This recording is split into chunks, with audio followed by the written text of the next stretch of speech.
नमस्ते दोस्तों, welcome to यज्ञ इन्वेस्टमेंट एकेडमी। मैं हूं मयूर फिरोदिया और टैक्स थर्सडे में आपका बहुत स्वागत है दोस्तों। जैसे कि हम आज ये वीडियो बना रहे हैं कि जिसके हिसाब से मैं आपको बताना चाहूँगा कि इनकम टैक्स पोर्टल पे ITR फॉर्म्स ऑलरेडी लाइव हो चुके हैं। ITR 1 से लेके ITR 4 तक एक्सेल यूटिलिटी में, मतलब एक्सेल यूटिलिटी इनकम टैक्स का जो आता है उसके हिसाब से आप आज भी आपका इनकम टैक्स का रिटर्न फाइल कर सकेंगे। जैसे भी हम लास्ट के 2-3 महीने से ये ITR का सीरीज़ जो वीडियोज़ है बना रहे हैं, जिसमें हमने अभी तक आपके साथ में डिस्कस किया कि ITR फाइलिंग किसने करनी चाहिए, ITR फॉर्म किसको एप्लीकेबल है, किसको कौन सा ITR फॉर्म एप्लीकेबल है, एग्जम्प्ट इनकम कौन से है जो कि हमें इनकम टैक्स उसके ऊपर देना नहीं पड़ता है, या फिर ऐसे कौन से इनकम है या फिर ऐसा कुछ इनकम है जो हम इनकम टैक्स डिपार्टमेंट से छुपा पाएंगे, या फिर कि ऐसे कौन से मैंडेटरी डिस्क्लोजर्स है जिसको हमें इनकम टैक्स रिटर्न भरते टाइम देना ही चाहिए। तो उस हिसाब से अगला उस सीरीज़ का टॉपिक है कि ऐसे कौन से डॉक्यूमेंट्स है या फिर ये डॉक्यूमेंट कहाँ से लेने हैं जिसके वजह से आपको आपका जब इनकम टैक्स का रिटर्न फाइल करेंगे उसमें आसानी जाएंगी। तो आई होप दोस्तों कि आपको ये आज का वीडियो पसंद आएगा। तो चलिए शुरू करते हैं। तो सबसे पहला है बैंक स्टेटमेंट का समरी। जी हाँ दोस्तों, हम सब जानते हैं कि सबके पास में बैंक का स्टेटमेंट्स तो आते ही है। तो हमें सबसे पहले क्या करना है कि बैंक स्टेटमेंट का एक समरी बना लेना है जिसमें सब आपके जो इनकम की समरी है, जैसे कि अगर आपको सैलरी का इनकम है, इंटरेस्ट है, डिविडेंड है, या फिर रेंट है, या फिर और भी कुछ इनकम आता है तो उसका समरी, उसके साथ में जो भी पेमेंट्स हम कर रहे हैं जो कि रेंट का पेमेंट है या फिर कुछ इन्वेस्टमेंट्स कर रहे हैं या फिर ऐसे और कोई पेमेंट्स है जिसकी वजह से हमें टैक्स में डिडक्शंस मिलता है, तो उस हिसाब से हमें एक इनकम का समरी बना लेना चाहिए, जिस हिसाब से आपको बहुत आसानी जाएगी और आपके सामने एक पूरा पिक्चर आ जाएगा कि मेरा एक्चुअल में इनकम कितना है, मेरे एक्सपेंसेस कितने हैं और क्या क्या ऐसे एक्सपेंसेस है जिसकी वजह से हमें टैक्स डिडक्शन मिल सकता है। तो भैया समरी अगर हम बनाएंगे तो इसमें काफ़ी आपको ईजी जाएगा। अगला है दोस्तों फॉर्म 16। अभी इसके बारे में तो मैं कुछ ज़्यादा बोलना नहीं चाहूँगा, बस इसमें एक ही पॉइंट आपको बताना चाहूँगा कि जब भी आप आपका फॉर्म 16 आपके सामने रखेंगे इनकम टैक्स रिटर्न भरते टाइम, तो वो फॉर्म 16 मतलब उसमें जो आपको अलाउंसेस मिलते हैं जैसे कि बेसिक है, HRA है, टेलीफोन अलाउंस है और भी कुछ अलाउंस है, स्पेशल अलाउंस है, तो इसका भी समरी जो कि फॉर्म 16 के साथ में ही कुछ एम्प्लॉयर्स आपको देते हैं तो वो भी उसके साथ में रख लीजिए, जिसके हिसाब से अगर वो जो अलाउंसेस है उसके अगेंस्ट में अगर आपको कोई डिडक्शन या फिर एग्जम्पशन लेना है तो आपको आसानी जाएगी। बाकी तो फॉर्म 16 के बारे में हम सब जानते ही है। तो अगला पॉइंट है दोस्तों, काफ़ी इंपॉर्टेंट पॉइंट है और ये काफ़ी मतलब इसके ऊपर इनकम टैक्स डिपार्टमेंट भी काफ़ी जोर दे रहा है, वो है AIS, TIS या फिर 26CS statement, annual information statement, tax information summary और 26CS। 26CS ऐसा स्टेटमेंट है कि जिसमें पूरा TDS के डिटेल्स आते हैं, मतलब जो भी इनकम है अगर उसके ऊपर कुछ TDS डिडक्ट हुआ है तो वो 26CS में आता है। AIS मतलब जो भी आपके कुछ भी इनकम है, जैसे कि शेयर का ट्रेडिंग है, डिविडेंड इनकम है, इंटरेस्ट का इनकम है, FD का इनकम है, रेंट है, जो भी आपके ट्रांजैक्शन है वो AIS में आएंगे और उसका जो समरी है वो AIS में आएगा। तो ये काफ़ी इंपॉर्टेंट स्टेटमेंट है। तो जब भी आप आपका इनकम टैक्स का रिटर्न फाइल करेंगे उसके पहले ये स्टेटमेंट इनकम टैक्स पोर्टल से आप डाउनलोड करिए, उसको एनालाइज करिए और एक समरी भी बना लीजिए कि भाई AIS में क्या दिख रहा है, TIS में क्या दिख रहा है और एक्चुअल में मेरे बैंक स्टेटमेंट या फिर फॉर्म 16 में उसके साथ में मैच हो रहा है या नहीं हो रहा है।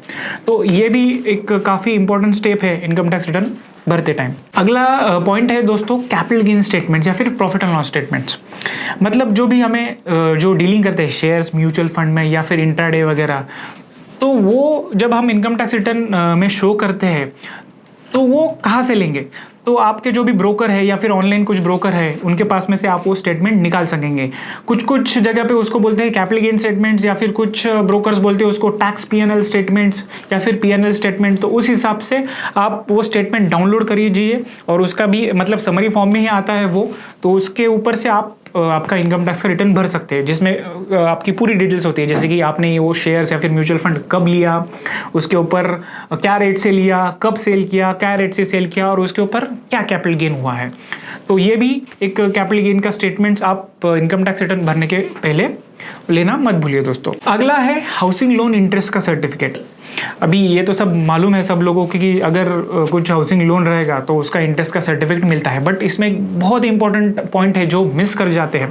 जब भी हम हमारे एम्प्लॉयर को डिस्क्लोज करते हैं कि भाई ये मेरा हाउसिंग लोन है और इसके ऊपर मैं इंटरेस्ट इतना इतना क्लेम भरने वाला हूँ ये साल में, तो वो जब हम एम्प्लॉयर को देते हैं वो होता है प्रोविजनल सर्टिफिकेट। जी हाँ दोस्तों, आप समझो कभी इंटरनेट बैंकिंग या फिर जो ऑनलाइन पोर्टल्स है उसके ऊपर से अगर होम लोन का इंटरेस्ट सर्टिफिकेट डाउनलोड करते हैं तो वो जो स्टेटमेंट होता है वो आप अगर देखेंगे बराबर से तो उस पर लिखा होता है प्रोविजनल स्टेटमेंट। मतलब ये फाइनेंशियल ईयर में आप टेंटेटिवली कितना इंटरेस्ट या फिर कितना प्रिंसिपल रीपे करेंगे, तो उस हिसाब से आपका एम्प्लॉयर टीडीएस वगैरह काटता है। बट एट द एंड जाके जब भी फाइनेंशियल ईयर खत्म होता है उसके बाद में जनरेट होता है फाइनल इंटरेस्ट सर्टिफिकेट, जिसमें कुछ चेंजेस होने की संभावना हो सकती है कि समझो रेट ऑफ इंटरेस्ट चेंज हो गया या फिर हमने कुछ प्रिंसिपल रीपेमेंट कर दिया एक्स्ट्रा तो उसके वजह से इंटरेस्ट भी चेंज हो गया, तो ऐसे कुछ हो सकते हैं। तो उसके वजह से हाउसिंग लोन इंटरेस्ट का भी सर्टिफिकेट फाइनल वाला आप बैंक की तरफ से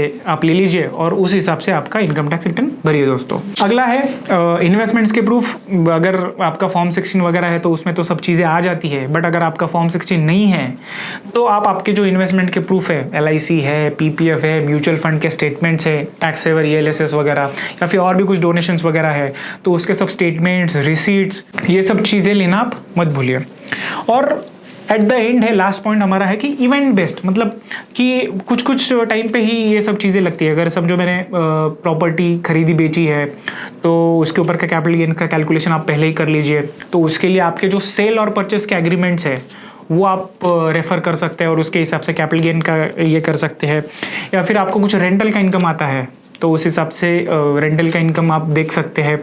तो आप कहाँ से देखेंगे कि बैंक में तो देखेंगी, बट एग्रीमेंट वगैरह में क्या है क्या नहीं उस हिसाब से आप देख सकेंगे। या फिर कुछ अलग अलग इनकम है, जैसे कि समझो अभी जस्ट IPL का सीजन खत्म हुआ है तो समझो कि आपने ऑनलाइन गेम्स वगैरह है या फिर कोई भी ऑनलाइन गेम्स वगैरह से आपको अगर कुछ इनकम आती है तो उस इनकम का भी स्टेटमेंट। तो इस हिसाब से ये सब स्टेटमेंट्स है या फिर ये सब पॉइंट्स है जो कि हमने पहले ही प्रिपेयर कर लेने चाहिए इनकम टैक्स रिटर्न भरने के पहले। या फिर आपके जो कंसल्टेंट है या फिर जो CA वगैरह है आपके लिए इनकम टैक्स रिटर्न फाइल करते हैं, ये सब भी यही चीज़ें मांगते हैं आपसे। तो इस हिसाब से आशा करता हूँ कि आपको आज का ये वीडियो पसंद आया होगा और जिस हिसाब से आपको समझेगा कि हमें क्या क्या डॉक्यूमेंट्स चाहिए इनकम टैक्स रिटर्न भरने के पहले। अगर आपको कोई टैक्स एडवाइजरी या फिर टैक्स फाइलिंग में कोई हेल्प हमारे से चाहिए तो हमारे टैक्स एडवाइजरी के प्लान्स भी मत देखना भूलिए दोस्तों। तो आई होप दोस्तों आपको आज का ये वीडियो पसंद आया होगा। ऐसे वीडियोज़ के लिए बने रहिए यज्ञ इन्वेस्टमेंट एकेडमी के YouTube चैनल पर। धन्यवाद दोस्तों।